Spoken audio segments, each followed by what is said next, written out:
जय हिंद, नमस्कार प्यारे साथियों, कैसे हैं आप सभी लोग। आई होप आप सभी लोग बेहतर होंगे और आप अपनी स्टडी एकदम बेहतरीन तरीके से कर रहे होंगे। तो प्यारे बच्चों, आज के इस वीडियो के अंदर हम लोग डिस्कस करने वाले हैं क्लास 12th हिंदी के बारे में और बोर्ड एग्जाम 2025 के बारे में।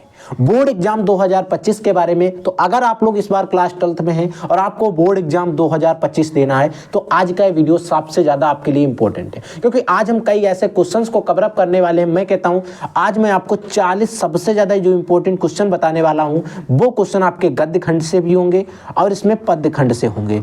ये जो क्वेश्चन है आपके दोनों खंडों से इंक्लूडेड है, एक गद्य खंड से भी है और आपके पद्य खंड से भी है। और ऐसे क्वेश्चन हैं जो बार बार पेपर में पूछे जाते हैं, पूछे जाने वाले क्वेश्चन हैं, इनको ध्यान से समझ लेना। कई ऐसे बच्चों ने कमेंट किया, सर हमने अभी तक कुछ भी नहीं पढ़ा है, क्या हम करें। तो मैं जो भी स्टूडेंट कमजोर है मेरे अकॉर्डिंग, और अगर आपने अच्छे से नहीं पढ़ पाया है तो मैं जो बढ़ा रहा हूँ इतना आपको कम से कम इतना पढ़ लेना, इससे ज़्यादा पढ़ना चाहिए। बट आपको अब मैं जो भी बढ़ा रहा हूँ उसको पढ़ो, अच्छे से ध्यान दो। आप कहीं से भी पढ़ सकते हो, पढ़ो। अब आपको टाइम वेस्ट नहीं करना, ठीक है। ये चीज़ याद रख लेना, क्योंकि हम लोगों ने काफ़ी कुछ पढ़ रखा है, बहुत कुछ पढ़ रखा है, बट अभी तक हम लोगों ने रिवीजन नहीं किया है। तो अब हम आपको लगातार डे बाय डे रिवीजन करवाते रहेंगे, वो सारे टॉपिक का रिवीजन करवाएंगे जो आपके बोर्ड एग्जाम के लिए इंपॉर्टेंट रहेंगे। तो आज के इस वीडियो में हम आपको 40 सबसे जो महत्वपूर्ण क्वेश्चन इनका रिवीजन करवाने वाला हूं। इन क्वेश्चंस को मैं एक बार पढ़ चुका हूं, आपको हमारे चैनल पर वीडियो मिल जाएगा, बट आज मैं रिवीजन करवाने वाला हूं। जो भी नए छात्र जुड़ रहे हैं, जो नए साथी जुड़ रहे हैं, जिन्होंने इसको पहली बार नहीं पढ़ा था, वो आज ध्यान से पढ़ लेंगे। जो भी पढ़ चुके उनका रिविजन हुआ है, जो नहीं पढ़े उनका अच्छे से लर्निंग हो जाएगा, ठीक है। तो देखो ध्यान से, अगले एक रचना है कि अष्टयाम के रचनाकार कौन है। अष्टयाम के रचनाकार जो होते हैं वो होते हैं नाभादास। ऑप्शन सी आपका राइट है, ऑप्शन तीसरा आपका राइट है, ठीक है। अगला है राजा भोज का सपना है, एक लेखक है, एक किस लेखक के द्वारा लिखा गया है। तो प्यारे बच्चों, जो राजा भोज का सपना एक रचना है, इसको लिखा गया है राजा शिव प्रसाद सितारे हिंद के द्वारा। याद रख लेगा, किसके द्वारा लिखा गया? राजा शिव प्रसाद सितारे हिंद के द्वारा। अगला क्वेश्चन देखो बच्चों, अगला क्वेश्चन है कि हिंदी का प्रथम यात्रावत क्या है। देखो, हिंदी का प्रथम मौलिक उपन्यास कौन सा है वो आपको पता होना चाहिए। हिंदी का प्रथम यात्रावत है सरयू पार की यात्रा। क्या है? सरयू पार की यात्रा। और हिंदी का प्रथम जो उपन्यास है वो परीक्षा गुरु है, ये भी आपको याद रख लेना, ठीक है। अगला रचना है घुमक्कड़ शास्त्र के लेखक कौन है, यानी कि एक रचना है जिसका नाम है घुमक्कड़ शास्त्र। इस घुमक्कड़ शास्त्र के रचनाकार कौन है? राहुल सत्यार्थन है, इंपॉर्टेंट है, याद रखेंगे, ठीक है। अगला, पोर्ट विलियम कॉलेज कहाँ स्थापित है। पोर्ट विलियम कॉलेज जो है वो स्थापित है, तो कहाँ स्थापित है? तो पोर्ट विलियम कॉलेज बच्चों किसमें स्थापित है? कोलकाता में स्थापित है, याद रख लेना। पथ के साथी किस विधा की रचना है? देखो, पथ के साथी क्या है? संस्मरण है, याद रखेंगे। तितली के रचनाकार कौन है? कंकाल और तितली।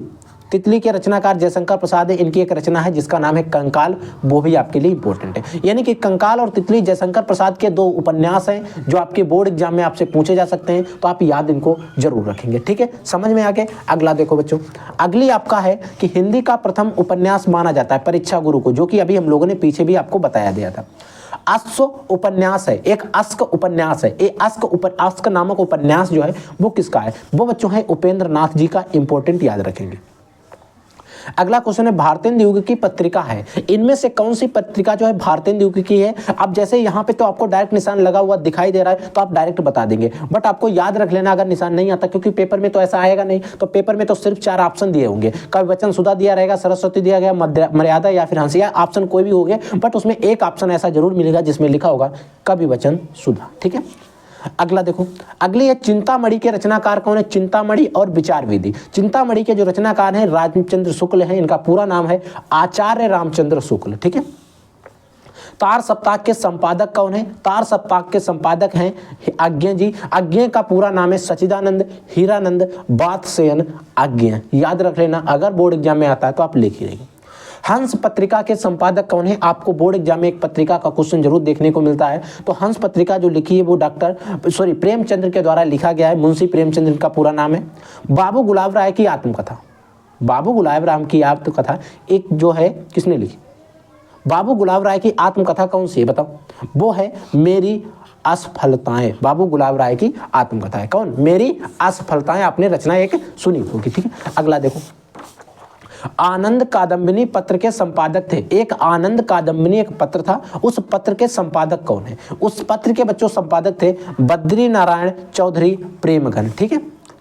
हिंदी प्रदीप के संपादक कौन है? एक पत्रिका है हिंदी प्रदीप। हिंदी प्रदीप के संपादक कौन है? हिंदी प्रदीप के संपादक हैं बालकृष्ण भट्ट जी। ठीक है, अगला है ब्राह्मण पत्रिका के संपादक कौन है? एक पत्रिका है जिसका नाम है ब्राह्मण। ये ब्राह्मण पत्रिका जो है किसके द्वारा संपादित की गई है? तो ब्राह्मण पत्रिका बच्चों प्रताप नारायण मिश्र के द्वारा संपादित की गई है, याद रखेंगे। ठीक है, अगला देखो रानी केतकी की कहानी, इसके रचनाकार कौन है? बच्चों रानी केतकी की कहानी जो है वो इंशाअल्लाह खां के द्वारा लिखी गई है।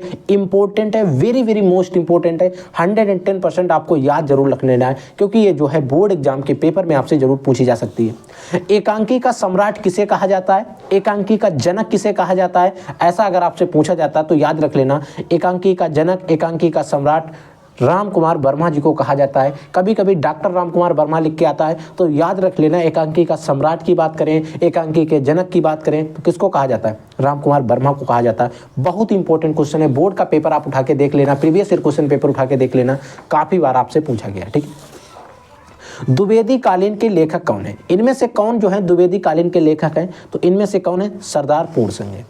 खड़ी बोली गद्य की प्रथम रचना कौन है? गोरा बादल की कथा, इंपॉर्टेंट है, याद रखेंगे। ठीक है, नासिक तोपख्यान के लेखक कौन है? नासिक तोपख्यान एक रचना है, इसके लेखक कौन है? इसके लेखक जो हैं वो है सदल मिश्र। अगला देखो, अगला है नीड़ का निर्माण फिर, रचना विधा है। देखो नीड़ का निर्माण एक रचना है, एक किस विधा की रचना है? कहानी है, यात्राव्रत है, उपन्यास है या आत्मकथा है? तो क्या है बच्चों?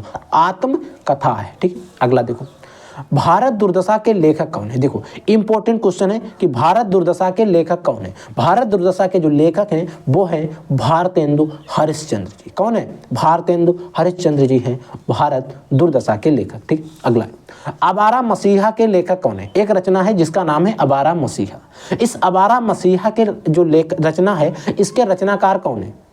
तो प्यारे बच्चों आवारा मसीहा के रचनाकार कौन है? विष्णु प्रभाकर जी हैं, याद रख लेना, वेरी वेरी मोस्ट इंपॉर्टेंट है। अगला है छायावादीन युग गद्य की समय सीमा क्या है? देखो बच्चों छायावादीन युग जो है गद्य चला था, इसकी समय सीमा कब से कब तक रहता है? देखो याद रख लेना, सन 1919 से सन 1938 तक, याद रख लेना, सन 1919 से सन 1938 तक, वेरी मोस्ट इंपॉर्टेंट है, 110% आपको याद जरूर रखना है। ठीक है बच्चों, अगला देखो, अगला है कला और बूढ़ा चांद के रचनाकार कौन है? देखो एक रचना है कला और बूढ़ा चांद, इस रचना के रचनाकार कौन है? कला और बूढ़ा चांद के। देखो जयशंकर प्रसाद जी हैं, गिरिजा कुमार माथुर हैं, शिव प्रसाद निरंजनी हैं या सुमित्रा नंदन पंत है? तो कौन है बच्चों? सुमित्रा नंदन पंत हैं, वेरी वेरी मोस्ट इंपॉर्टेंट है। लोकायतन कृति के रचनाकार कौन है? एक लोकायतन कृति है, इस लोकायतन कृति के रचनाकार कौन है बच्चों? ये हैं सुमित्रा नंदन पंत, आपको याद जरूर रखना है। ठीक है, अगला है तार सप्ताह के संपादक, एक क्वेश्चन रिपीटेड है, 2 बार आ चुका है, वहां पर भी यहाँ पर भी 2 बार लिखा गया है। तो अज्ञे जी हैं, आपको मैंने बताया था, अज्ञे का पूरा नाम सच्चिदानंद हीरानंद बादसेन अज्ञे। कामायनी महाकाव्य के रचयिता कौन है? एक कामायनी महाकाव्य है, इस कामायनी महाकाव्य के रचयिता कौन है? जयशंकर प्रसाद जी हैं। और अगर क्वेश्चन पूछा जाता है कामायनी किस युग में प्रकाशित हुई थी, किस युग की रचना है? तो द्विवेदी युग की है, याद रखें, सॉरी छायावादी युग की, द्विवेदी की नहीं, छायावादी की। अनामदास के अनामिका के रचनाकार कौन है? एक अनामदास का पोता होता है, वो अलग चीज है। अनामिका के रचनाकार कौन है या अनामिका के रचयिता कौन है? तो अनामिका के रचयिता हैं सूर्यकांत त्रिपाठी निराला, और यहाँ पर सिर्फ निराला दिया गया है, इनका पूरा नाम है सूर्यकांत त्रिपाठी निराला। ठीक है, अगली रचना है साकेत के रचनाकार कौन है? बच्चों साकेत के जो रचनाकार हैं वो है मैथिली शरण गुप्त, याद रख लेना कौन है? मैथिली शरण गुप्त। प्रिय प्रभास के रचनाकार कौन है? अयोध्या सिंह उपाध्याय अरिहौद इनका पूरा नाम है, यहाँ पर सिर्फ अरिहौद, और ऐसा ही पेपर में भी लिखा हुआ आता है, बट इनका पूरा नाम अगर कोई पूछ लेता तो आपको पता होना चाहिए। अयोध्या सिंह उपाध्याय अरिहौद जी इनका पूरा नाम है, याद रखेंगे इस चीज को। ठीक है, अगला देखो आंसू के रचनाकार कौन है? एक आंसू एक रचना है, इस आंसू रचना के रचनाकार कौन है? तो आंसू बच्चों हैं जयशंकर प्रसाद के, और जयशंकर प्रसाद की एक रचना है कंकाल और एक तितली है, ये दोनों रचनाएं इंपॉर्टेंट है, याद रख लेंगे। तार सप्ताह का प्रकाशन वर्ष बताओ। देखो तार सप्ताह को संपादक कौन है? अज्ञे जी है, बट किस सन में प्रकाशित हुई थी? सन 1943 में, तो इनका प्रकाशन वर्ष भी आपको याद रख लेना है। ठीक है, छायावादीन युग रचना कौन है बच्चों? इसमें से छायावादीन युग की रचना कौन है? कामायनी है, और बीच में क्वेश्चन आया था वहां पर हमने इसको बताया भी था। देखो यहाँ पर एक क्वेश्चन नंबर 31 था कि कामायनी महाकाव्य के रचयिता कौन है? जयशंकर प्रसाद, मैंने बताया था जयशंकर प्रसाद की छायावादी युग की रचना है, याद रख लेना। तो मैंने बताया था, तो इस तरीके से क्वेश्चन आ सकता है। प्रेम सरोवर के रचयिता कौन है? प्रेम सरोवर एक रचना है, इसके रचयिता कौन है? भारतेंदु हरिश्चंद्र जी हैं। प्रयोगवादी काव्यधारा के जनक कौन माने जाते हैं? प्रयोगवादी काव्यधारा के जो जनक माने जाते हैं वो अज्ञे जी माने जाते हैं। अज्ञे का पूरा नाम सच्चिदानंद हिरानंद बादशाह अज्ञे है। नई कविता का प्रारंभ हुआ, नई कविता का प्रारंभ माना जाता है सन 1943 से अब तक का जो समय है इस नई कविता के प्रारंभ का समय माना जाता है, याद रख लेना। ये बच्चों 40 इंपॉर्टेंट क्वेश्चन थे जो आपको मैंने बता दिए। इन क्वेश्चंस का आपको रिवीजन एक बार और कर लेना है, वीडियो को डाउनलोड कर लेना है या किसी दोस्त के पास शेयर करके रख लेना है या अपने खुद के व्हाट्सएप में शेयर कर लेना, ताकि आप इसको एग्जाम के टाइम पर एक बार और रिवीजन कर लें। जो बच्चे नए पढ़ रहे हैं, जिनका रिवीजन हो गया बहुत अच्छी बात है, जिन्होंने पहली बार पढ़ा है तो वो एक बार रिवीजन जरूर कर लें। ठीक है बच्चों, आप लोग पढ़ते रहिए। कोई क्वेश्चन कोई डाउट होता तो डेफिनेटली हमसे जरूर पूछिए। हम मिलते हैं नेक्स्ट वीडियो में न्यू टॉपिक से, तब तक के लिए जय हिंद, वंदे मातरम।